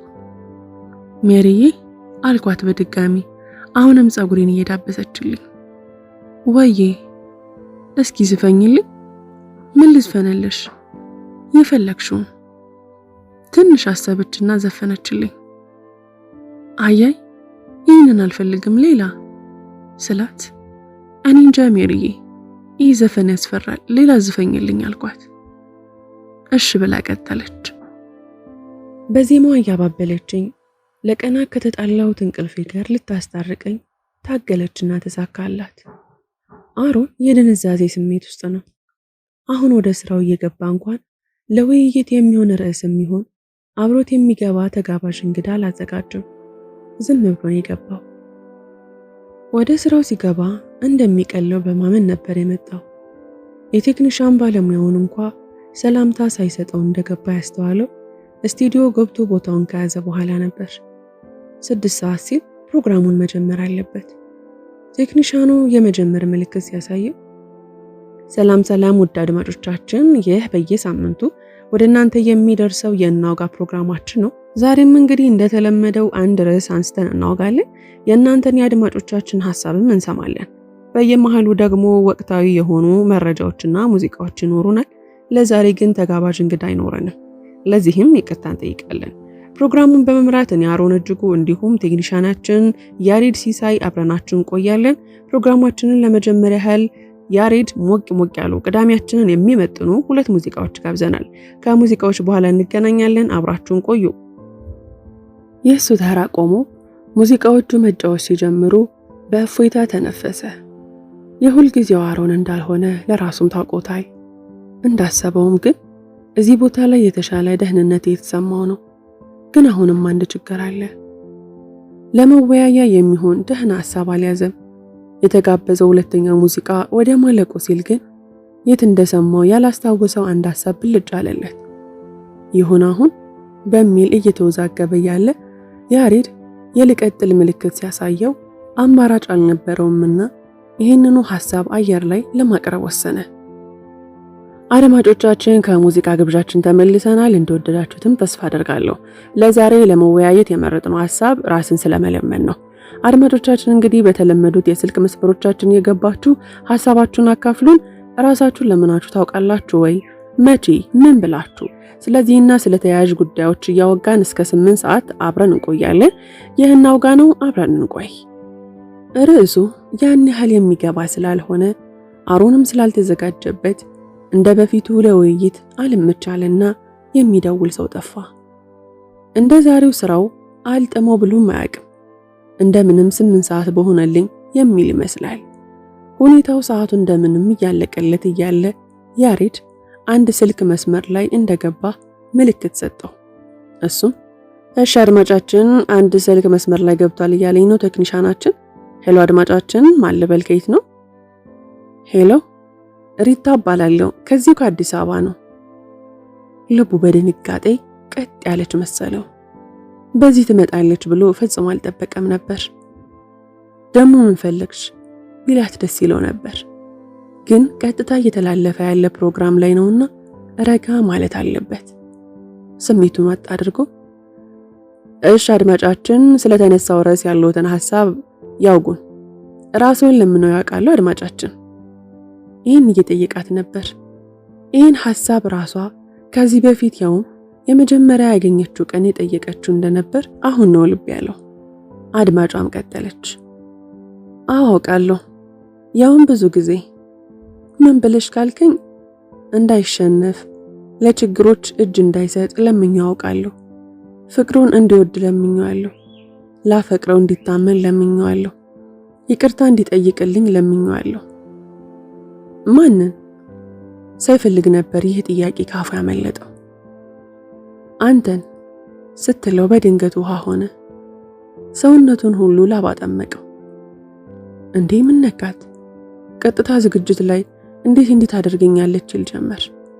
ለያሬድ ስልኩን አቋርጠው የሚል ምልክት ቢሰጠውም ያሬድ ራሱ እየሰማው በነበረው ነገር ግራ ተጋብቶ ምንም ሳያደርግ ቀረ። እሷ ግን ቀጠለች። እወድሃለሁ፣ አውቃለሁ ተመልሼ ወደ ህይወት የመጣሁበት መንገድ ልክ አልነበረም። ግን ምን ላድርግ? ድጋሚ መጎዳትን ስላልፈለኩ አንተንም ችግር ውስጥ ላለመጣል ብዬ መጠንቀቄ ነው እኮ። ደግሞ እጠብቃታለሁ ብለኸኛል ነበር። ለምን ስመጣልህ ሸሸኸኝ? ትምጣ እንጂ ብዙ የምጠይቃት ነገር አለ ስትል ነበር። ይኸው ጠይቀኝ። ተደብቄ ስለቀረብኩ ይቅርታ። አሁንም ግን ፌበን ሆኜ የተገናኘንበት ቦታ እየጠበቅኩ ነው። ካልመጣህ ግን ስታወራልኝ ስለነበሩ ነገሮች ሁሉ እንድጠራጠር ታደርገኛለህ። ስልኩ ተዘጋ። አሮን በድንጋጤ የከፈተው አፉ አሁንም እንደተከፈተ ነው። ያሬድ ምን እንደሚያደርግ ግራ ገብቶታል። አሮን እንደምንም። አድማጮቻችን፣ የዛሬው ፕሮግራም በዚህ ተጠናቋል። ቀጣይ ሳምንት በተመሳሳይ ሰዓት እስከምንገናኝ ሰላም ቆዩ ብሎ ወጣ። ወዴት እንደሚሄድ ሳይወሰን ነው የወጣው። ቢሮ አካባቢ ያሉ ሰዎች ሁሉ ምን እንደተፈጠረ አውቀናልና ያፈጡበት ጀመር። ከስራ ቦታው ወጣና እግሩ ባመራው ሄደ። ድንገት ግን ቆም አለና አቅጣጫውን አስተካክሎ መፍጠን አለብኝ እያለ እየጠበቁ ነው ወዳለችው ቦታ ሄደ። ደረሰ። ወደ ውስጥ ገባ። የለችም። ሁሉንም ቦታ በአይኑ አዳረሰው። የትም የለችም። እንደውም ከአስተናጋጁና ከተከፈተው የጎሳዬ ተስፋዬ ሙዚቃ ውጪ ምንም ነገር የለም። ያቺ የመጀመሪያ ቀን ሲተክዝባት ያገኘችው ወንበር ላይ ሄዶ ተቀመጠ። አንዳች የልቡ ክፍል ከተከፈተው ሙዚቃ ሳይፈልግ ጥቂት ሰማ። ምን ማድረግ እንዳለበት እያሰበ ያለ አንድ እጅ ትከሻውን ነካ አደረገው። ዞር አለ። ልሳልህ? ራሷ ነች። ሪታ ፌቨን። ደስ አለው። ለቅፋት ተስፈንጥሮ ተነሳ። ከዛ ግን ረጋ ማለት እንዳለበት አስታወሰና እጁን ብቻ ለሰላምታ ዘረጋላት። እሷን ብትሆን ለቅፋት መስሏት ጓጉታ ነበርና እጁን ብቻ ሲዘረጋላት ኩምሽሽ አለች። ማወቅ የምትፈልገውን በሙሉ ጠይቀኝ አልኩት በልበ ሙሉነት አይን አይኑን እያየሁት። ስለ ፌቨን ወይስ ስለ ሪታ? ንገሪኝ እስኪ፣ ስለማን ነው የምጠይቅሽ? ፌቨን ማናት? ሪታስ ማናት? ይህንን እንቆቅልሽ ትፈችልኛለሽ መጀመሪያ። ይኸውልህ ስማኝ፣ ፌቨን የምትባል ሴት የለች። አንተን ለማግኘት ተብላ የተፈጠረች ስዕል ናት። ያለፉት ዓመታት በብዙ ስለቀየሩ በቀላሉ እንደማትለየኝ እርግጠኛ ነበርኩ። በዛ ላይ አንዳንድ ለውጦችን መጨመር በቂ ነበር። ሪታ አለች፣ ፌቨን ግን የለች። ሰዓሊም አይደለሁም። የስጦታ ዕቃና ስዕል መሸጫ ሱቅ አለኝ። የስዕል አውደ ርዕዩም መዓዛና ሜሪ ያዘጋጁ ሲሆን አንተን ለማግኘት እንዲረዳኝ ተጠቅሜበታለሁ። አሮን፣ ለረጅም ዓመት ጠፍተህብኝ ነበር።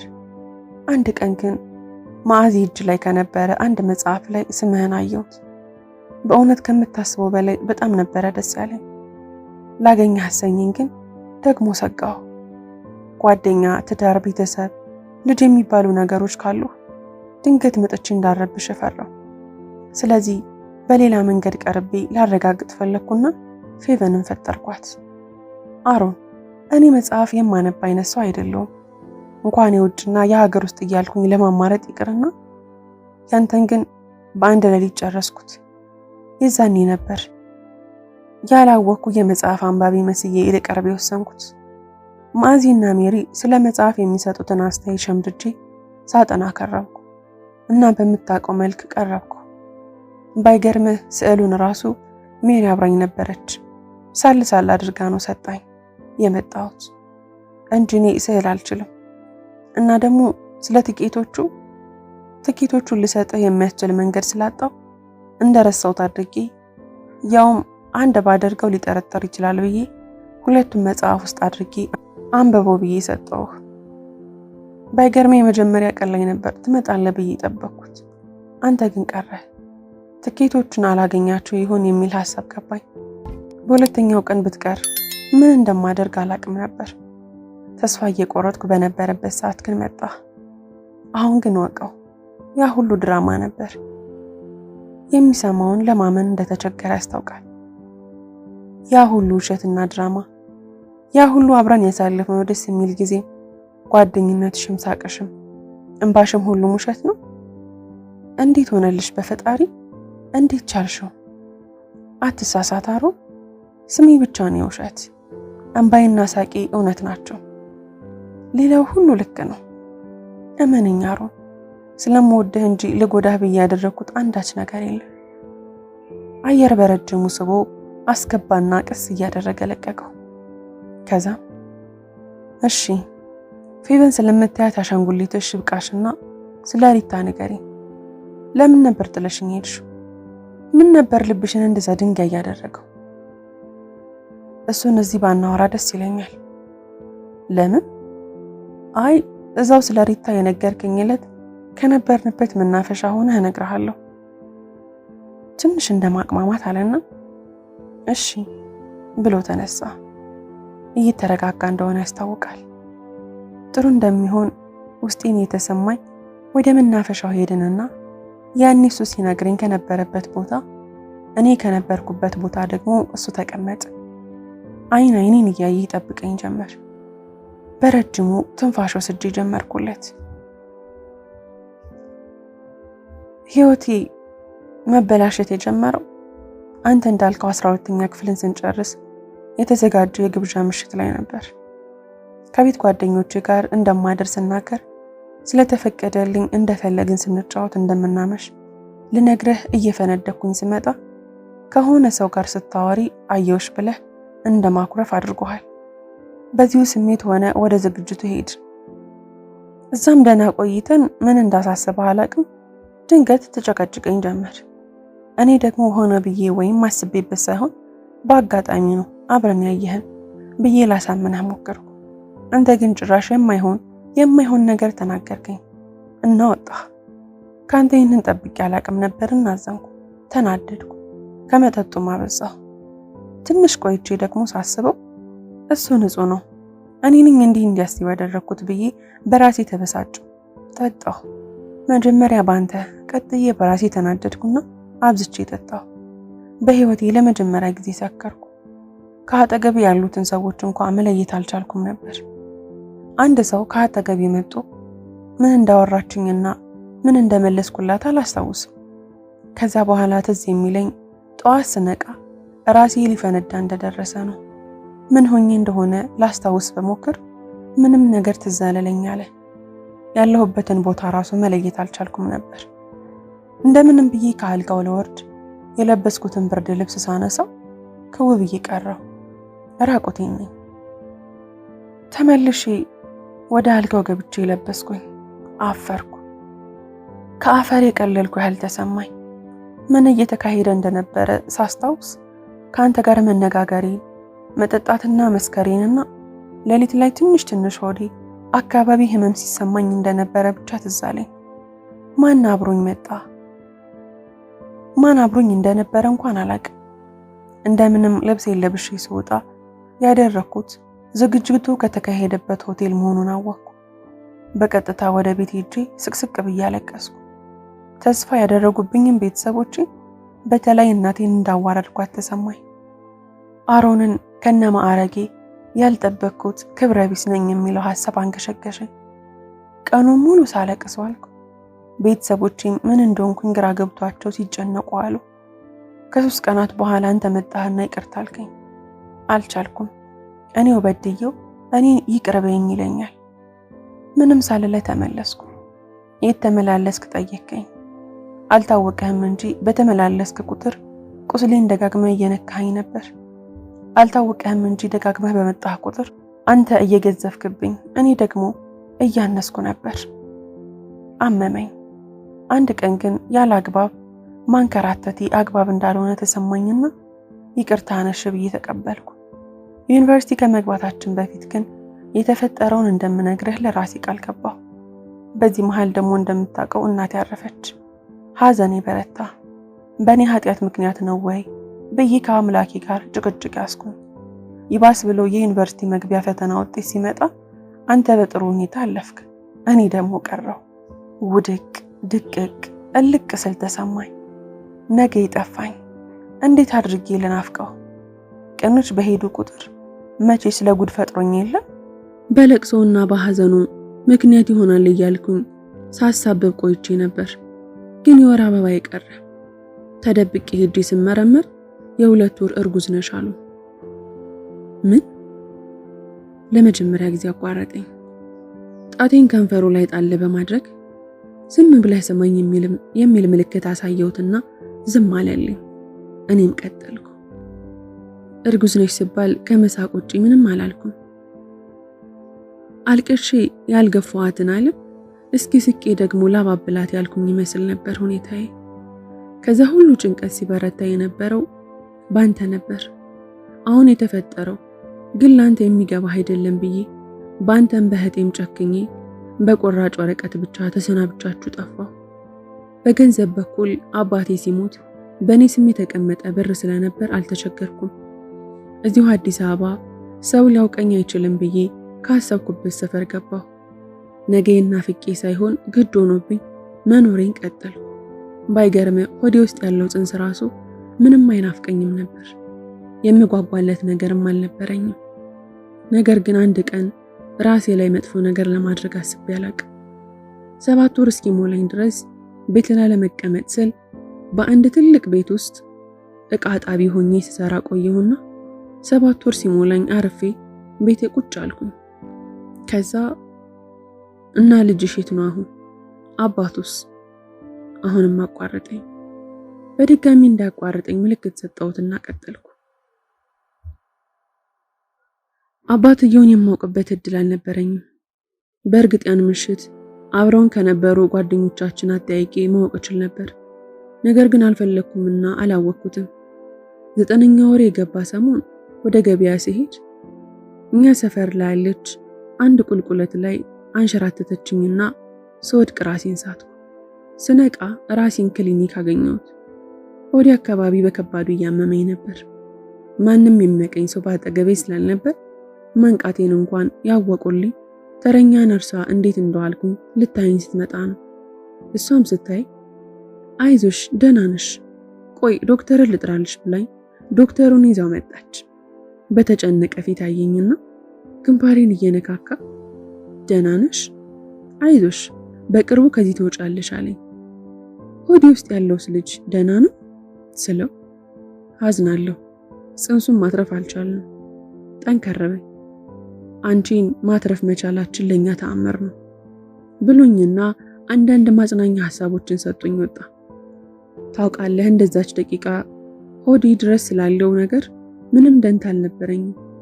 የዛ ቀን ግን ከሰውነት አካሌ ውስጥ አንዱ ተቆርጦ እንድትጣለብኝ አይነት ስሜት ተሰማኝ። ፈተናዬን ይጋራኛል፣ ያበረታኛል። የአይኔ ማረፊያ ጠበቃ ይሆናል ብዬ ስጠብቅ ኖሯል። ለካ ሕይወት መቀጠሏን አታቆምምና ታክሜ ወጣሁ። እዚህ ሀገር መኖር እንደሌለብኝ እዛው ሐኪም ቤት አልጋ ላይ ተኝቼ ነበር የወሰንኩት። ቁስሌ ጠገግ እስኪልልኝ ትንሽ ታገስኩና ደላሎችን አፈላልጌ ወደ አረብ ሀገር ሄድኩኝ። ብዙ ታሪኮችን አለፍኩ። የገባሁባቸው ሰዎች ደህና የሚባሉ አይነት ነበሩና ለ8 ዓመት ቆይቼ በሰላም ወደ ሀገሬ ለመመለስ በቃሁ። ሕይወት ከምታስበው በላይ ደቋቁስ አስተምራኛለች። አካሌ፣ ሰውነቴ፣ መልኬ እንደምታየው ተለውጧል። በልጅነቴ የሚያቀኝ ሪታ ይህች ናት ቢባል አያምንም። እንደመጣሁ ወደ ንግዱ ገባሁና የስጦታ ዕቃ መሸጫ ከፍቼ ስራ ጀመርኩ። ራሴን ከማደራጀት ጎን ለጎን ግን አንድ ያልተውኩት ጉዳይ ነበረኝ፣ አንተን መፈለግ። ቀን በቀን ትናፍቀኝ ነበር። አዲስ አበባ ዩኒቨርሲቲ ጋዜጠኝነት እንደተማርክ ሰምቼ ነበርና ጋዜጦች አካባቢ ካወቁ ብዬ አጠያየቅኩ። የለም። ራሴን ትንሽ ቀያይሬ ከበፊት ሰፈራችን ሄጄ ስጠይቅ የእናንተንም ከዛ ሰፈር መልቀቅ የእህቴንም ማረፍ ሰማሁ። የስጦታ ዕቃ መሸጫ ሱቅ ውስጥ ስዕሎችን እየገዛው መሸጥ ጀምሬ ነበርና በዛ ሳቢያ ከማዕዛና ሜሪ ጋር ተዋወቅን። ከዛ እንዳልኩ ሆኖ ማዕዚ ስታነበው የነበረውን መጽሐፍ ያንተ መሆኑን አየው። ከዛ በኋላ የምታውቀው ነገር ሁሉ ተፈጠረ። ጸጥ ብሎ እያዳመጠኝ ስጨርስ በትልቁ የመገላገል ስሜት ተሰማኝ። ዝምታው ሲጠነክርብኝ እኔው ራሴ ቀጠልኩ። አሮን እባክህን ትተኸኝ እንዳትሄድ። እወድሃለሁ፣ አፈቅርሃለሁ። በእቅፍህ ዘላለምን እንድተኛ ፍቀድልኝ። የምታፈቅሪውን ካገኘሽ ከዓለምንም የሚጎልብሽ ነገር የለም ብለኸኛል ነበር። እኔም አንተን ላገኝና በብዙ ያለፋችኝን ይችን ዓለም ልናቅበት። ፍቅር ሙሉነት ነው ብለኸኛል ነበር። እኔም የጎደልኩ ያነስኩ የሚመስለኝን ስሜት በፍቅርህ ሙላልኝ። ነፋስ እየገባበት የተቸገርኩበትን የልቤን ሽንቁር ድፈንልኝ። ከተቀመጠበት ተነሳ፣ አይኖቹን ባቀረዋል። ወደ እኔ ተጠጋና እቅፍ አደረገኝ። ከህመም፣ ከብቸኝነት፣ ከውጋት፣ ከስብራትና ከአደጋ፣ ከሞት የሚከልለኝን እቅፍ አገኘሁ። በሆነ ጋሻ ውስጥ እንደተከለልኩ አይነት ስሜት ተሰማኝ። ልቤ ልኳን አግኝታ ከመቅበዝበዝ አረፋ እረፍ ስትል ታወቀኝ። ከእቅፉ ቀና አደረገኝና አይን አይኔን እያየ ሪታ እወድሻለሁ፣ አፈቅርሻለሁ የኔ ፀሐይ፣ የኔ ጌታ። የሰው ልጅ በህይወት ዘመኑ አንዴ ብቻ የሚያፈቅር ይመስለኝ ነበር። እኔ አንዴ አፈቀርኩ። የመጀመሪያ ፍቅር መቼም ቢሆን ከሐሳብ ውስጥ ሊፋቅ አይችልምና ሁለተኛ ላለማስገባት የልቤን በርና መስኮት ዘጋሁ። ከዓመታት በኋላ ሌላ ሴት ግን ዘግቻለሁ ያልኩትን የልቤን በር ደጋግማ አንኳኳችብኝ። ልክፈት አልክፈት በሚል ውዝግብ ውስጥ ጣለች። ጠብቅልኝ ያልተባልኩትን ግን የምንከባከበውን ቃሌን ላፈርስ መስሎኝ በጭንቀት ተንቆራጠጥኩ። ያመንኩት ፈጣሪ ግን አላሳፈረኝ። ሁለቱንም አንድ አድርጎ የኔ ያደረገልኝ። አሁን እንደኔ ማን እድለኛ አለ? ማንም አለና እንደገና አቅፍ አደረገኝ። እኔም እሱም የኔን የልብ ትርታ ማዳመጥ ጀመርን። ልባችንን በደስታ የፍቅር መዝሙር እየተቀባበሉ ሲያዜሙ፣ እርስ በርስ ችርስ እየተባባሉ ሲጨፍሩ ተሰማኝ። ችርስ ለፍቅራችን። ታሪኩ እዚህ ላይ ተፈጸመ። ታሪኩን ከወደዳችሁት ላይክ፣ ሼር፣ ሰብስክራይብ ማድረጋችሁ እንዳትረሱ።